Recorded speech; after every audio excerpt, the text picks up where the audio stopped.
Good morning, Toastmasters, and welcome to my Icebreaker speech of becoming an educator. My whole life has been a calling to go in education, and it is truly an inspiration because it really resonates with my family. So what I'm going to do is I'm going to run you through a list of my family that are educators, and again, then the reason as to why I chose this career. First is my grandpa, Marion Schutte. He taught Spanish and science, and he then moved on to become a guidance counselor when he graduated from Kearney State College, which is now the University of Nebraska at Kearney. He moved to Grand Island, where I was born and raised all 8 children in the small town of Cozad, and then again in Grand Island. As he was the guidance counselor, he also had a disease. It's not the Lou Gehrig disease, but it's the off-brand of the Lou Gehrig disease. But he was known as the man with the cart, and he was in a wheelchair for the rest of his life. But that didn't stop him from continuing to build life lessons and memories with students continuously. His wife, my grandma, Marion Jeannie Schutte, was an elementary teacher for a very short stint before they decided to have 8 children. And then she became a stay-at-home mom until the children were grown, and she became a librarian. And as she became a librarian, she also became a writer and a poet. The reason I put the poet portion is because I have a educational poem that she wrote that really resonates with all of our family, as I have many family members who are educators. My Uncle Mike did a short stint in education before he decided to take off and do drafting company, but he taught drafting, welding. He was in careers. He did a wide range of applications with students through middle school and high school. He coached a variety of teams, as you can see there. He was the boys and girls summer rec coordinator. He was a 7th grade girls softball coach. He did junior high basketball, and he was also varsity wrestling coach. Only for 4 years. And then he decided education wasn't quite for him, which is okay. We move on to the professors of the family, as we do have education at all levels. My Uncle Chuck is one of my grandma and grandpa's children. He was the 3rd born. Mike was the 1st born. Chuck and his wife Deb are both professors. They have been professors at 3 different universities. They started their career after graduating from Creighton in the research field, and then ended up doing education as well. Their first gig was at the University of Wisconsin. They were doing 70% research and 30% teaching, which then they moved to, it's even hard for me to say, University of Iowa.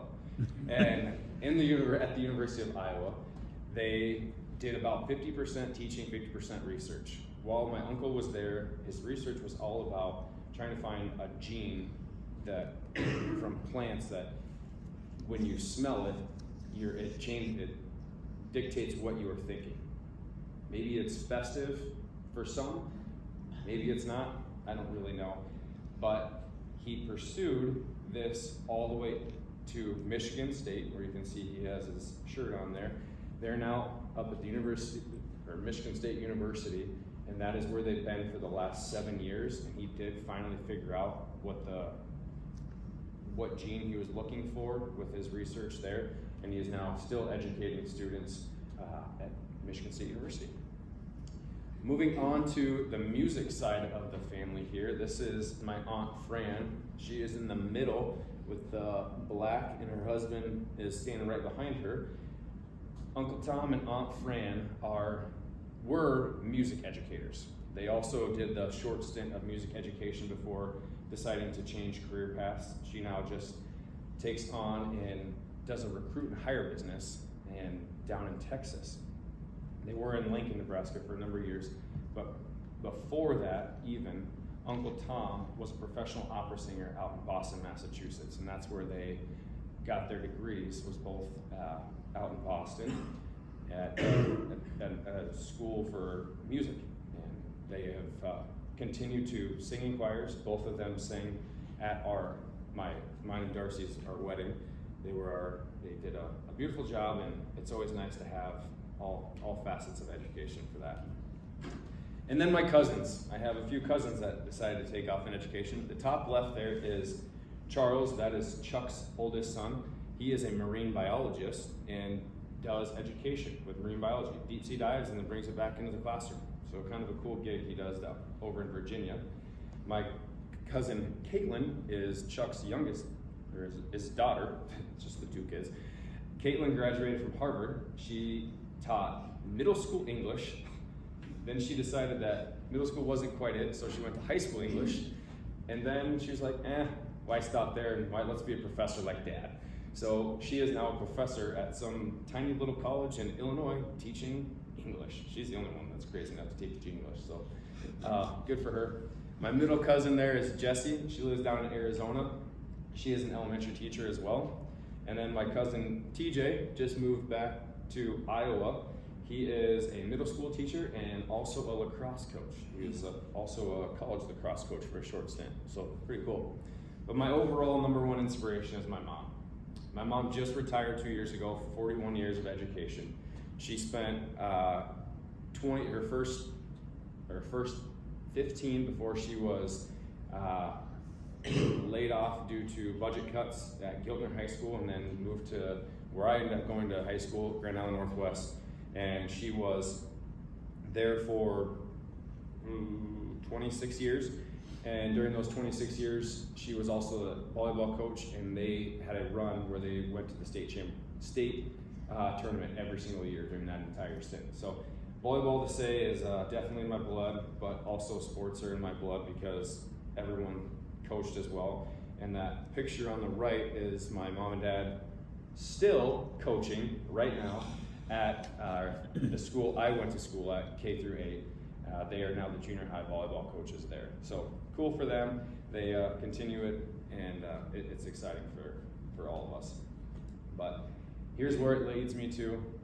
The bottom right picture, one of the pictures I had when I became an educator in Lenox. It was definitely a whirlwind, loved teaching 5th grade, and then to be able to put my administrative lens on with my own son in my school is the other picture there, and he wanted to dress up like Dad for the day. So that's why education is so powerful, and it's the most important weapon in the world to change things. But here's just two real quick things from my grandma and grandpa. My grandpa, he said in the newspaper many years ago that plants are a lot like people. If you water them, feed them, and take care of them, they will do all right. And then my grandma's poem reads, "Change is an untouchable challenge, an inevitable attitude, drawing us through life as a magnet. We can go kicking and screaming, or we can move with the pace of life, building the moment and rebuilding the next. If you know where you're going, you'll get there. The process is the outcome. The journey may not be pleasant, nor uneventful. It will happen by the grace of God. It can be accepted and endured." That's me.